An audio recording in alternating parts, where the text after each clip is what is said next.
What lessons can we learn from two women, the wisdom of Lemuel's mother and her description of a virtuous wife?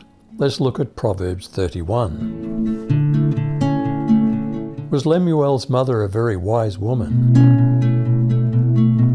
The words of King Lemuel, an oracle that his mother taught him. Had Lemuel's mother seen how Solomon's sex addiction and multiple wives had destroyed him? Is there a difference between having one faithful wife, as God gave Adam, and a man who chases hundreds of women? What should I say, my son? What, son of my womb? What, son of my vows? Don't spend your energy on women or your efforts on those who destroy kings. Is it good for a king to avoid alcohol? Should he be available at all times for decisions requiring a clear head? What about communion wine for a Christian king? Is there a balance?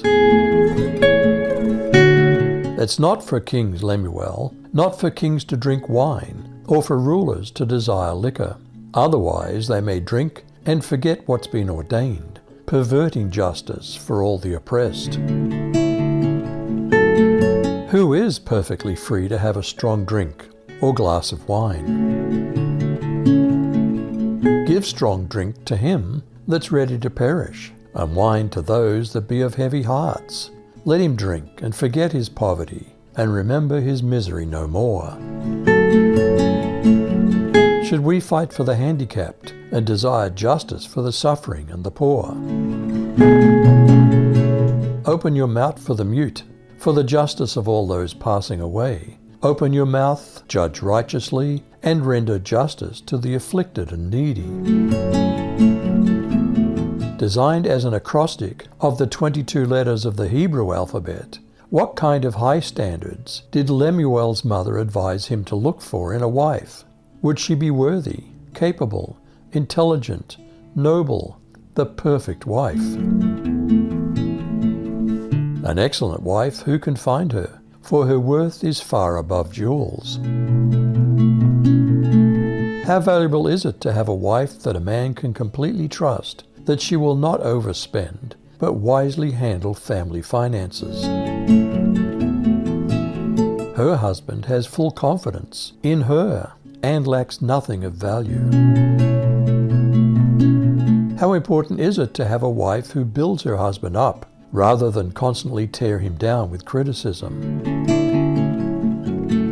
She does him good and not evil all the days of her life. Does the virtuous wife love to work with her hands in homemaking skills? She finds wool and flax and busily spins it. Does the good wife develop necessary skills for buying things from far away? She's like the merchant ships. She brings her bread from afar. Does the virtuous wife get up early to cook for the family and even for hired help? She gets up while it's still night, providing food for her household, even some for her female servants. Is this a woman under a domineering husband, or free to evaluate a land purchase and grow a fruit crop? She knows how to buy land and how to plant a vineyard.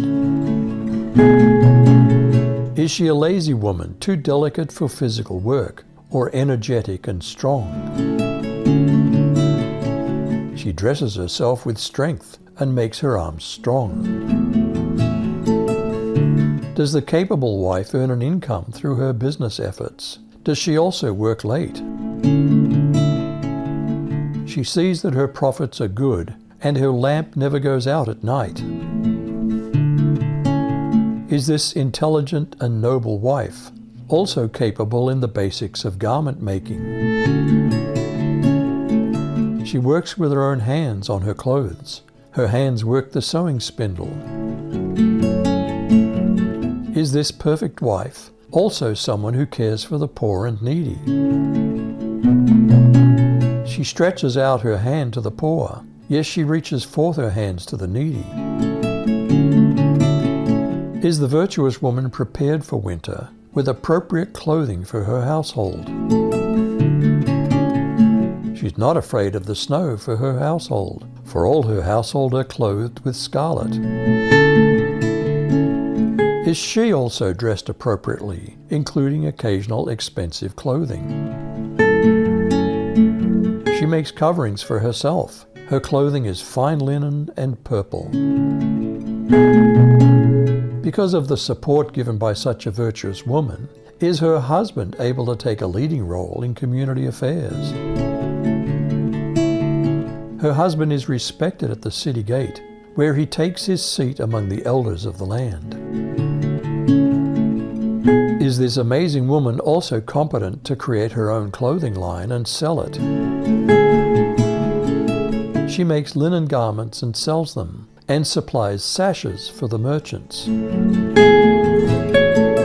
With the support given by a loving husband, is this woman free to become strong and prepared for what may come? She's clothed with strength and dignity, and she laughs without fear of the future. Is this amazing woman valued for her wisdom and kindness? She opens her mouth with wisdom. Kind instruction is on her tongue. Is this excellent wife diligent in her family and business responsibilities?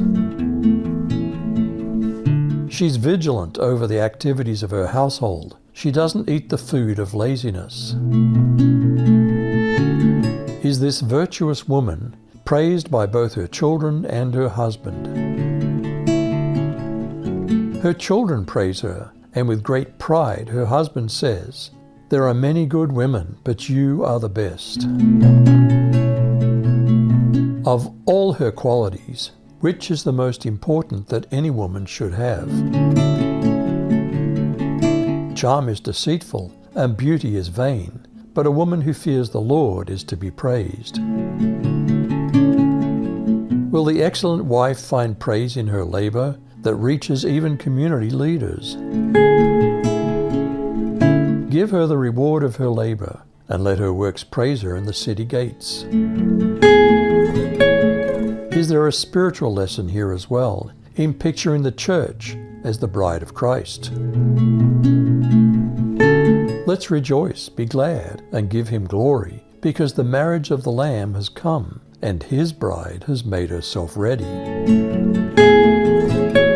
What lessons can we learn from two women, the wisdom of Lemuel's mother and her description of a virtuous wife? You decide.